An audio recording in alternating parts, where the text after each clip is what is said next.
Good morning, everyone. This is Content Security Policies, which are sort of like firewall rules for web pages, and I'm Dylan Hardison.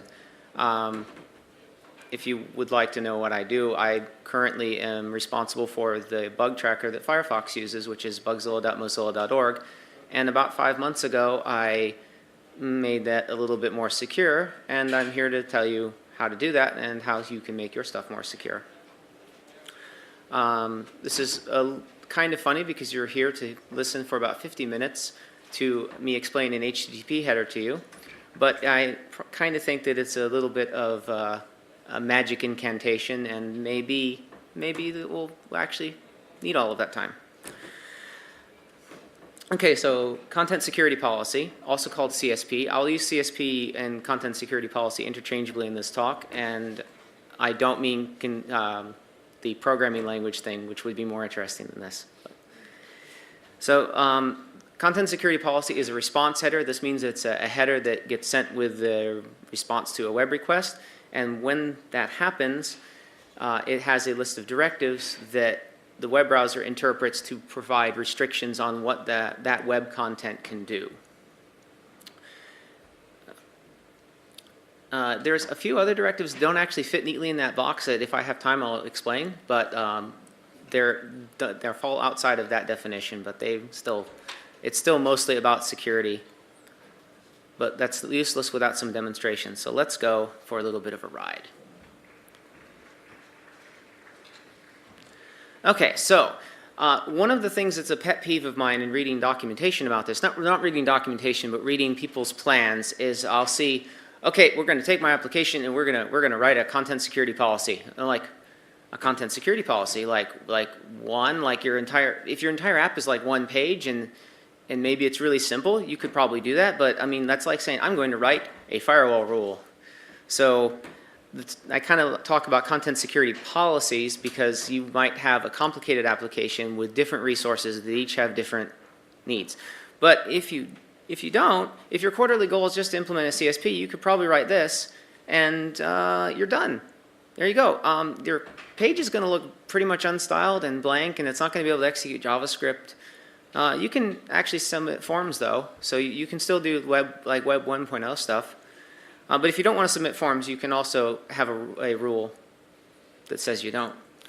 I should explain in the following content, I have the name of the header, which is the header that you should send out, and then I've taken the body and exploded it so that you can see the rules. But normally this is going to be a single string that's sent out. But I think for the purposes of discussion, this makes sense. Okay, so I have a site, and I wanted to use it to demonstrate CSP. I don't want to tell you the name of the site for a couple of reasons, but I can tell you after the talk if you like. But anyway, here's what it looks like. You should see a picture and a YouTube video and a cyan background, but the content security policies default none, default source none, so you don't get anything. So that's good. Let's make it so we can have images. We're allowed to have images, right? So we can say we are allowed to have images, and our image is actually not hosted on our own domain. It's hosted on Wikipedia, because of course it is. And now we refresh, and there we go. We have an image, but we still don't have the frame, and we still don't have the beautiful cyan background. So next we want the frame. If you're using CSP level 1, there's versions of CSP. Basically, you should just be using the latest one. The frame source was the old name for this, but the new name is child source, and that refers to both frame resources like iframes, and in addition to, I believe, something involving web workers, but we're probably not going to get into that in this talk. But there we go. We have our frame. And we have our cute little deer thing, and the background is still not loading. So for this, it's important to know that the background is in a CSS file that's hosted under the same domain. And as I said, I don't want to tell you the domain of this. Conveniently, I don't have to, because CSP lets you refer to your own domain as self, in quotes. Notice that the special keywords are always in single quotes, where if it's not in single quotes, it's probably a a URI of some sort. It can also be a bare host name, but I use this as a chance to basically prohibit non-HTTPS traffic, which is something you should also do and recommended. So now we have the content, and it's a beautiful cyan background. But it actually turns out this simple website actually is made by a committee. So you have the committee of the CSS file, the committee of the HTML markup, and the committee of the HTTP headers. So there's a war between these ones. And basically the people controlling the HTML don't like the cyan background. So they had a style rule saying style background color black. But that's ignored because we are not allowing inline styles. But we can do that by using a little bit of evil in the form of the unsafe inline keyword. So that looks like that. And when we do that, we have the black background because we are now allowed to use inline styles. That's unsafe. You probably shouldn't do this, but it's not that bad to use unsafe inline for styles. That's fine. What you really don't ever want to use it for is JavaScript or for script sources, because if you do that, you're kind of defeating the purpose of ever even using this. So don't do that. But if you do that, it looks like this. And then, don't do this. But if you do this, you can have scripts run. And in this case, there was an inline script that was blocked. Now, the reason for this, which I've alluded to, because we are pretty deep in the hole right now, is to prevent cross-site scripting attacks, which which is a thing everyone knows about, right? Like everyone here has probably had in their career, if they're doing web stuff, a time where you have data that you get from a user and you can't trust users, and you thought you were filtering it the right way, but you didn't, and then the data got included in the page. And then it gets executed. And what bad things can happen? Well, if it can be JavaScript, right? And it can then, well, hopefully you're using cookies that are only accessible over HTTP and not to the JavaScript interpreter. But there's still lots of bad things that can happen. Oh, also, if you allow people to upload files, and maybe you don't allow people to upload HTML files, but you allow SVG, well, then those also can execute scripts in your domain. I don't like fixing these problems, and most of the time I don't need to fix these problems because we have sufficient tooling. But it's not a new problem. I think we're coming up on the 20-year anniversary of this. So 2009 was the 10-year anniversary of the term being invented by Microsoft. Link in there. So in Perl, we have good tools for this, I think. We have TextXlate, which makes it really hard to inject bad content into your page. And if you're like me and you're living in template toolkit land, maybe you have a test suite that checks if you're sending output without filtering it. That's pretty good. But maybe, you still have holes. You may have a hole like there's a certain thing that is always escape, so why bother? And it's in your current code that's the case, but someone forgot. And so you get a problem. So it's okay. You don't have to worry. You can do all of the things you're doing now, and you can use content security policies as sort of a safety feature. So when you screw up, it's there. It's got your back. And when someone new comes along and messes something up, they're caught. It's safe. Everything is fine. You can relax. It's going to be fine. Everything is going to be fine. But you're probably wondering, can I use this? Like that should be a question. You should have already been using this for a while. It's been around. It's been around for a fair bit. And I guess that list probably is not terribly comforting in some cases, but under people that are using browsers that have supported this, which is the important ones, it's been around for a really long time. So you can relax. You can relax. There's no problem. So the good parts about this, it's pretty good. It's widely supported. There's, according to a coworker of mine's tweet, which I don't have included in the slide, but you can ask me about, there's a growing number of sites that are supporting this and other security measures.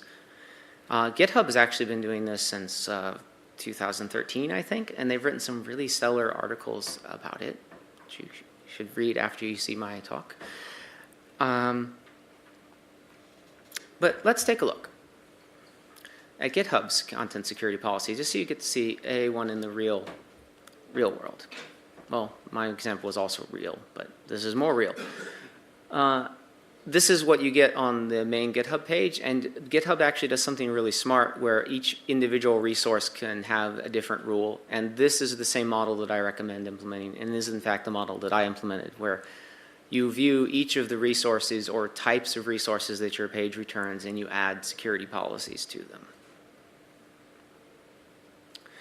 So CSP is bad too. Like, if this was the only thing you were doing to prevent cross-site scripting, then you could eventually have problems.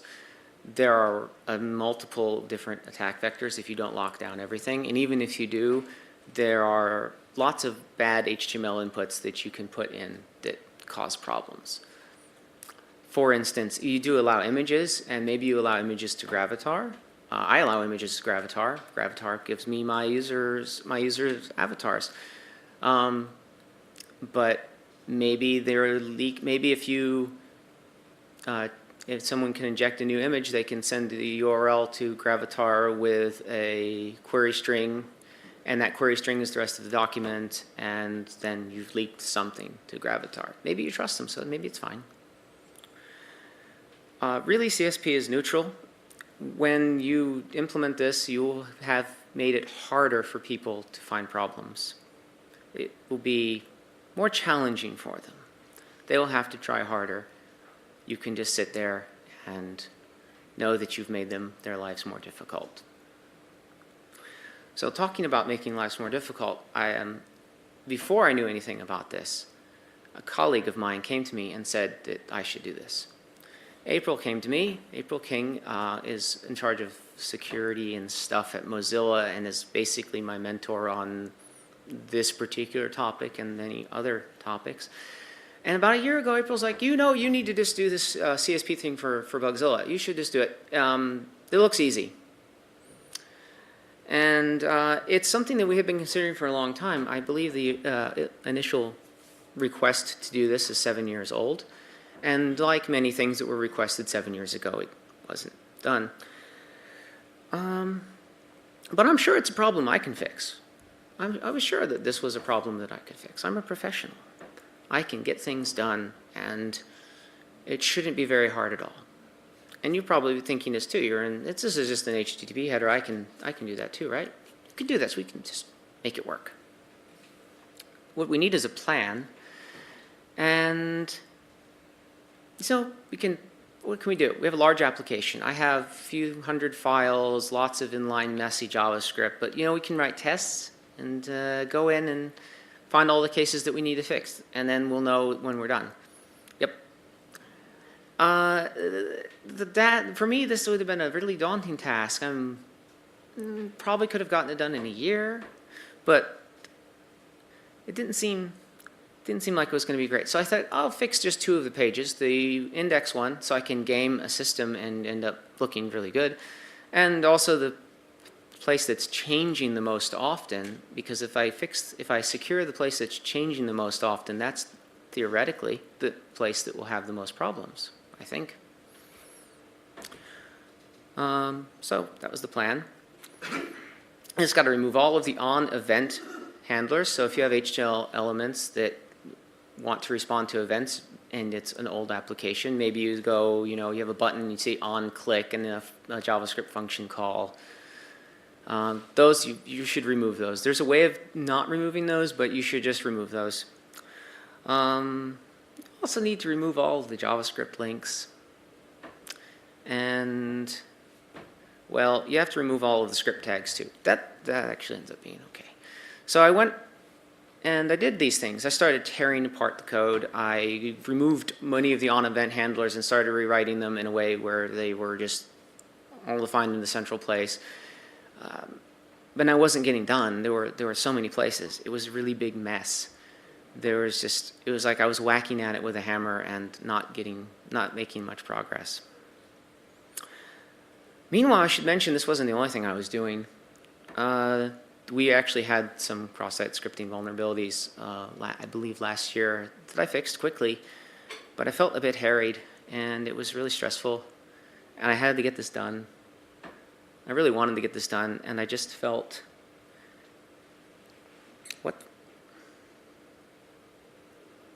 I just felt harried and harassed and very, very, very, very much wishing I could just do something else. So I took another step back and I started reading documentation. And I went and I talked to April. April told me about Content Security Policy Level 2. And Level 2 introduces a feature called Nonces. And nonces are really useful. With nonces, I can have script tags back.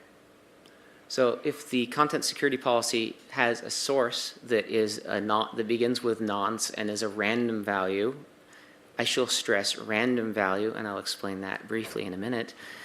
Then you can apply that random value to your tag that you are generating at the same time as that response. And then as long as they both match, then the browser will execute that JavaScript as if it was loaded from an external source. This is useful. I will say random because in researching this and in also getting bug reports from security researchers about possible problems, apparently people sometimes implement this as a static constant and not as a random value. I'm not kidding. I don't know the specific examples. I only know this as third-hand information. But if you are going to use this feature, it needs to be random. That's why it's called a nonce. It should not be a repeating value. You shouldn't cache it. Please don't do that. Apparently, it's very common to do that. All right, we have some very tiny to read code here, but I will try to explain. So this is code that I had to replace. This is an on-click handler that says return toggle bug mail recipients, and then it's passing it a value that's from a template variable. And note that this would be an example of a potential cross-site scripting vulnerability if that variable didn't always contain an integer. It does always contain an integer, and it comes from our own code, and there's no way of putting the string there. But really, this pattern of not filtering things or explicitly not filtering things is always something that should make you nervous in a code review, for instance. So had to rewrite that. The rewrite, what I did is I took, and in a very dumb way, and I took the function call that was being called and turned it into a CSS class. And then I added the whatever state was being added to it as data values on the attribute. And wrote this bit of code. So with this block of code, you can, I've noticed it's still in the same file, we're using a script nonce, but we can have click handlers, and it ends up being a relatively manual process to go through and change all of the hundreds of event handlers to be in this style. It also ends up being slightly better code, and if you do a really bad thing, which I have seen in the wild, don't do this really bad thing. This really bad thing will be blocked because of another, by default, content security policy turns off eval as well, but I have seen people use unsafe eval and put JavaScript in a data attribute and then have a class name like I've done, and then look up all of the elements with that class name, and then evaluate the data attribute as JavaScript. Doing that is sort of circumventing the problem. You're not actually going to fix the potential problems. What will happen is the person that exploits your site will have to be an expert at it, but that's not a good security measure. Just because you do things really differently from everyone else is not going to protect you from someone that's dedicated to doing that. It's as an aside why it's good to have a bug bounty, why your company should have a bug bounty, because then they'll at least tell you about it so they get paid rather than selling it to someone else. On the other hand, it can sometimes feel a bit annoying if you've yourself been responsible for, many payouts in a given calendar year. But As I say, I don't have very many CVEs on my CV yet, but you know, I'm only starting. So I would like to say that this is complicated, but it's really not. But it is a lot of work. If you have a large application, it will take a lot of time. If you have a large application that is using inline JavaScript, it will take a long time to move that. But you can sell people on this by using, I would recommend Mozilla's Observatory, and you can game the system, so to speak, to get yourself an A+. And who doesn't like having an A+? So with a good content security policy, you get this random website that says you're good, and that's good, right? That's what you need.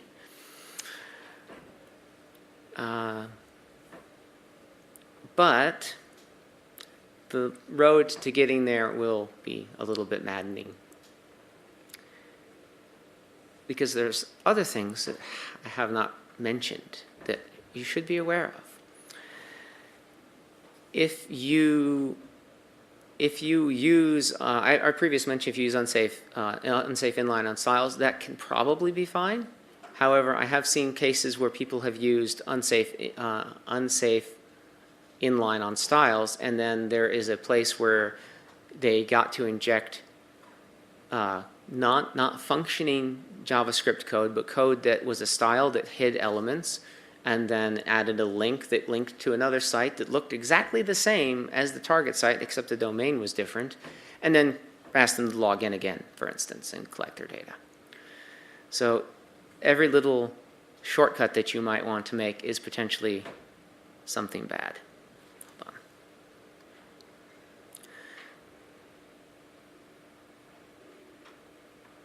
Back to the rules of unsafe inline.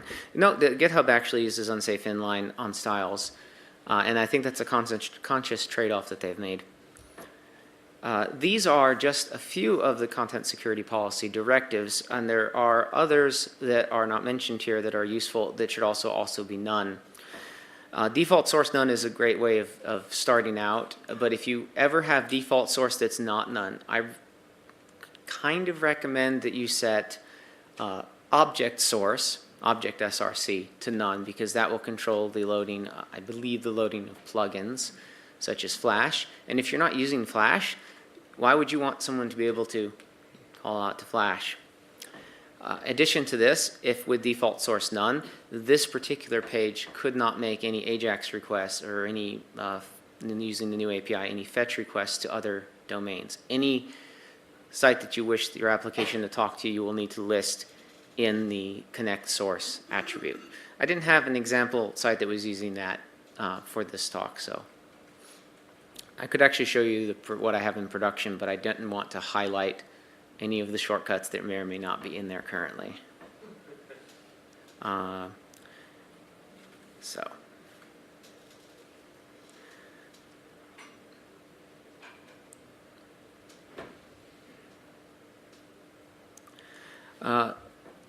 Another important element of this is there are additional rules that fit into content security policy that are not specifically related, and there we go, that's a better example, that are not specifically related to security. One of these is the base URI. Base URI restricts what the source the document is allowed to come from, and that is I don't want to go. I read a discussion of why this is useful, and it didn't make any sense to me. So I'm not going to further discuss it because there's obviously something I'm missing. It did not seem terribly useful. My favorite one of these directives is actually form source, because by default source does not cover. Sorry, not form source. Form action does not cover form action, and forms can go anywhere. Setting a form action is really useful because that will be yet another avenue of getting the user to click on something and exfiltrating data from your application to some other place. And in most applications, I would say like 90% of simple and medium complexity applications, form action should be self, because what application is going to be sending a form contents to a third-party thing? Login maybe, like OAuth login. even then, it's hard to imagine the scenario. Kind of important to this, there's already a way of accomplishing this, but through the XFO header. But content security policy can also control what things are allowed to frame your application, your website. So I recommend setting frame ancestors to none. If you're doing anything more complicated between frame ancestors and the XFO header, you should make sure they're both, if they're both just blocking everything, you're fine, but if they're not, if you're doing anything complicated, you'll need to pick one or the other because there's some confusion as to which one takes precedence. Right. Some of my other useful directives that are in CSP is you can allow content that is mixed to be forbidden. So if your site's HTTPS and someone manages to inject code, even if the domain name would be allowed because of one of your other rules, it won't be allowed if it's not HTTPS. And this is the what is it? It's a block mixed headers, I believe, directive. Additionally to that directive, whose name I actually know, is upgrade and secure requests, which means if you have an image and you say like http://yoursite/png, that will not go out over HTTP because the content security policy header has requested insecure requests get upgraded to secure ones. And there are also, and we have plenty of time for this, headers that require you to use SRI, which is itself a different topic, but kind of germane to this discussion of making things more secure. So since that was not the title of this talk, does anyone here know what SRI is? I don't see a lot of hands. Oh, excellent. So SRI is an attribute that you can add to elements that load resources, such as images, JavaScript, CSS, which is useful if those things are coming from a CDN. What it is it's a checksum, it's a hash of that content, and if that content doesn't match the hash, then the browser pretends that that content is not there. So using the content security policy header, you can enforce that, and then you can make it so that if your CDN is rooted, it does not affect your application because your application is no longer going to trust those resources from there. So using SRI on all of your content, all of your external content, and using content security policy, it gets you about halfway there to having a site that can be considered fairly resistant to problems, to mistakes, and to malicious action.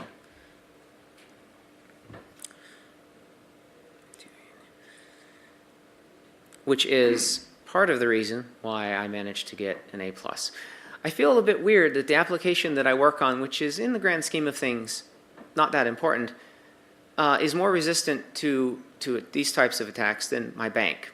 My bank on the same metric scores an F-. So there's no shame in scoring an F-. Yeah, there is. So what I would like to do, if anyone is interested in working with me on this, is I would like to contribute to MetaCPAN, and I would like to get MetaCPAN to be an A+ too. I think we can do it. I actually have I meant to do this as preparation for this talk, but I wasn't able to get the development VM running in addition to also preparing for this. So I'm going to seek out Mickey and other people, and get to do this, because I mean, I don't, and in this case, MetaCPAN doesn't even, can you even log into that? Is there authentication? Okay, so you can log in. So there's something you would want to protect then. So if it's a site that doesn't have any concept of login, like if it's totally a public anonymous resource, and I don't see as much benefit to this, there are still some reasons too. And to be fair, this F rating is not just based on content security policy or not just based on SRI, but I think those are two of the biggest things that you can do to make things more secure. I think that so in the remaining time, I'll discuss some of the things that can happen when you have a good content security policy header, but you still manage to get cross-site scripting. I already have mentioned that you can, for instance, take a style. You are allowed two things in this world. You are allowed styles that are inline in the HTML, and you are allowed to have links that are click-onable. And I don't think you can actually ever have a rule where saying you can't click on links. That's just always a thing, because that's the web, right? So that is the case. So if you can hide something, you can make someone click on something and misdirect that to another site, and you can confuse them. That's attack number one. Attack number two is that you can have a form. If you are allowed to do form requests, you can probably steal tokens or cookies by constructing a form and then having a text area that you don't close, which will then capture the rest of the page. If you are using nonces, and your nonces and your nonce scripts are at the end of the application, at the end of the HTML document, which you would do for load time performance, it's faster if they're at the end. That means that any injections before those can maybe, if they're in the right place, capture your nonce, and then you can write any inline script you want. This is a known attack as well. What is there's a couple of other interesting ones. The other interesting one, if you allow image sources from everywhere, and this is a rule I've seen because some sites are like, oh, I pull images from everywhere. I'll just allow image sources can come from anywhere. Then you can do things like the same thing. You can have an image tag that's not closed and collect the rest of the content, or up until some point, up until something that's invalid to be in an image attribute, like a double quote or a single quote, depending on what the terminator is, and capture all of that, and then that will make a request that will go out and still get whatever content it has to some remote site, despite the fact that external requests are not allowed. The final way that this, yes? Quick question. You spent a lot of time talking about how you work to be able to turn on blocked inline JavaScript. Yep. What do you feel about the value of that versus a lot of the other things that you can set? I'm curious why you didn't just set more of a base content security policy, roll that, and then work with the script as an additional. So the question is why not just allow the scripts, the inline scripts to begin with, and block the other stuff? It was really looking at the vulnerabilities that had been reported. I could have done that, and it would have been, it could have, certainly as a smaller patch, it could have gone out, and there would have been some value, but there had been no existing attacks to do that. Until you block JavaScript, there isn't an incentive for people to use those other methods because they're harder. So the reason that you want to block JavaScript the reason I think you should put a high goal of blocking JavaScript first is because that's the easy target. It becomes significantly more convoluted to get around it once you have that in place. There used to be part of content security policy rules for blocking header or blocking the referrer header, but that is actually a different standard now called the referrer policy, which I believe is spelled correctly in like other uses of the referrer header.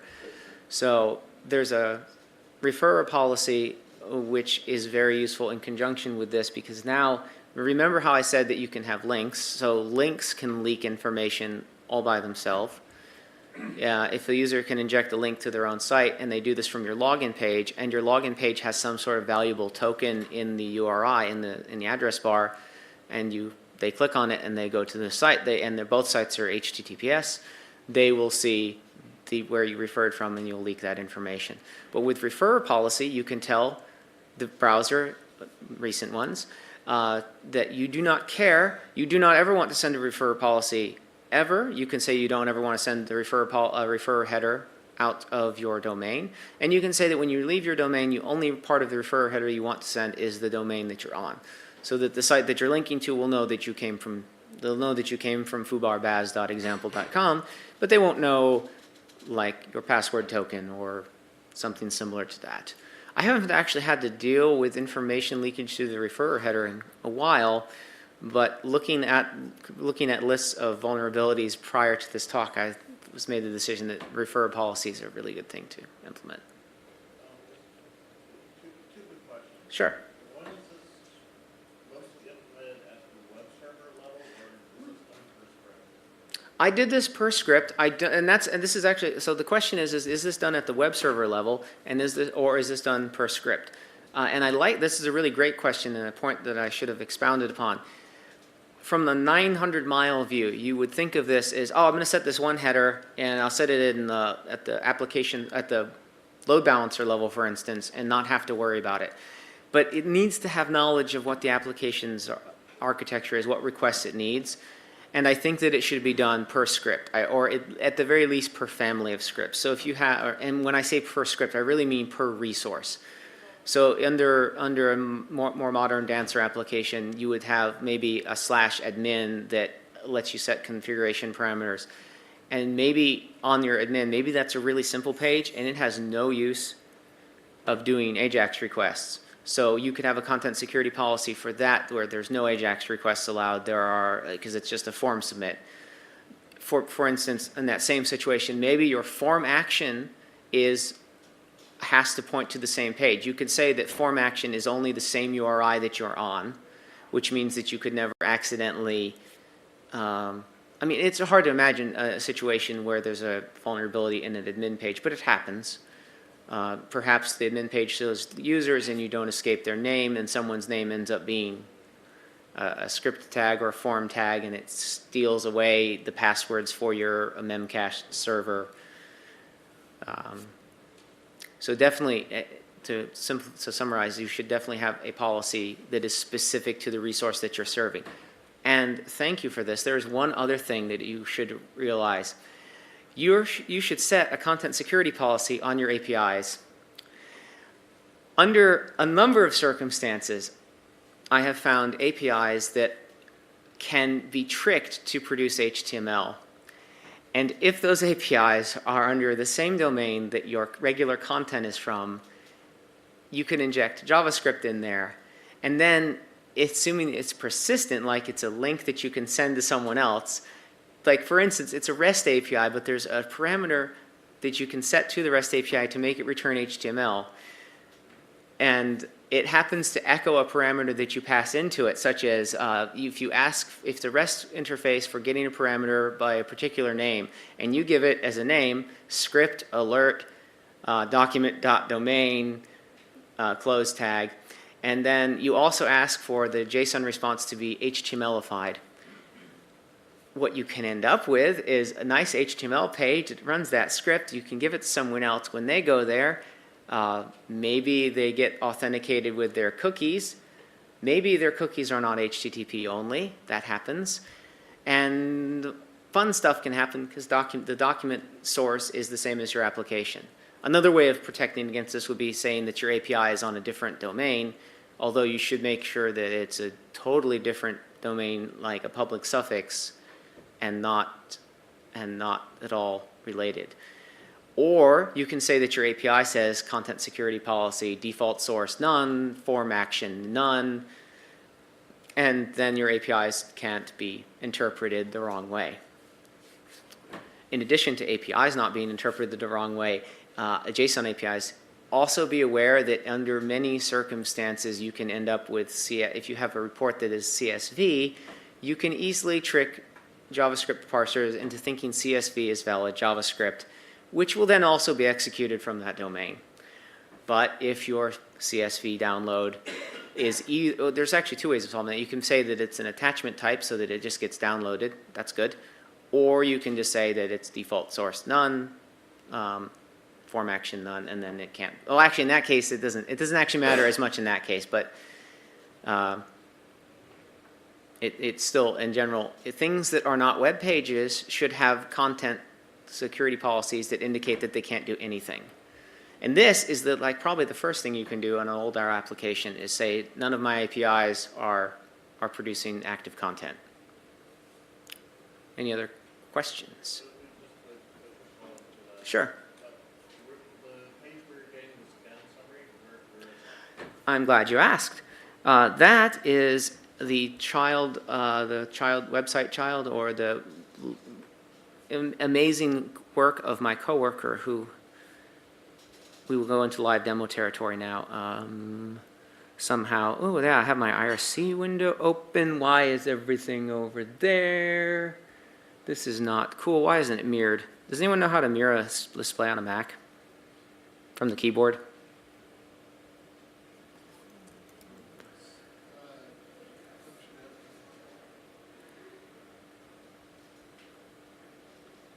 Is it function F? There's a function F3 is what I was thinking of. I think that's actually dashboard.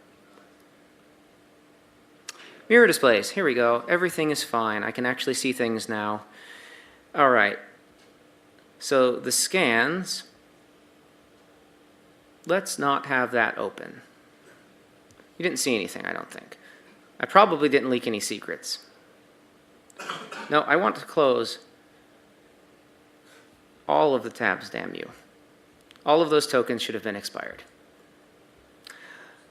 I actually don't think there were any tokens per se in there, but that would have been funny.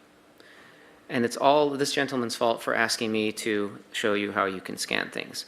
So the website in question, which ends up being more interesting than my actual talk, is observatory.mozilla.org. And from the audience, from a different person, what should we want to scan and be disappointed at? Let's not pick on any of our own community stuff. Let's pick on someone else. Python.org. Oh, okay. We're probably going to be disappointed because I think I did that one, and I think they're actually pretty cool.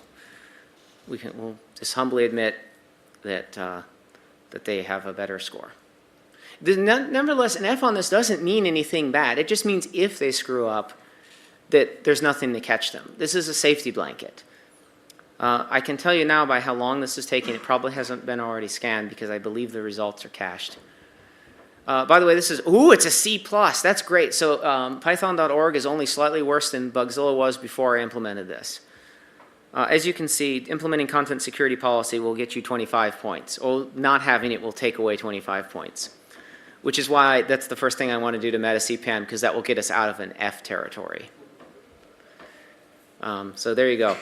If you pick your financial institution and scan them with this, it will not be good. I do think this is useful for, I joke that this is useful for generating work, but it's actually also useful for knowing what's at risk. And that's the way that I believe that we used it internally. BMO got a B, but getting an A is better considering it's kind of important that it doesn't have vulnerabilities itself. So we would like to shame any other languages. We could totally see if anyone's worse than Python. What's Lua's website? Oh yeah, there we go. I bet you that they're fine. Let's find out. You want to see if it's an F or a C? Maybe it'll be an A. Do you think it'll be an A? What? You could have had a betting pool before you had enter. Yeah. Well, right now it's a D. Ooh, Python is more secure in some metric. We're not going to look into details because it's more fun to get a letter grade. Who cares about the details, right? D is not too bad. What other? Let's see. That's another language that has a easily recognizable website. Ruby. What? Is that, what is that? PHP. So PHP is pretty webby. They might be fine, right? .NET, yeah, PHP.NET. Is there anything lower than an F minus? No, there's nothing lower.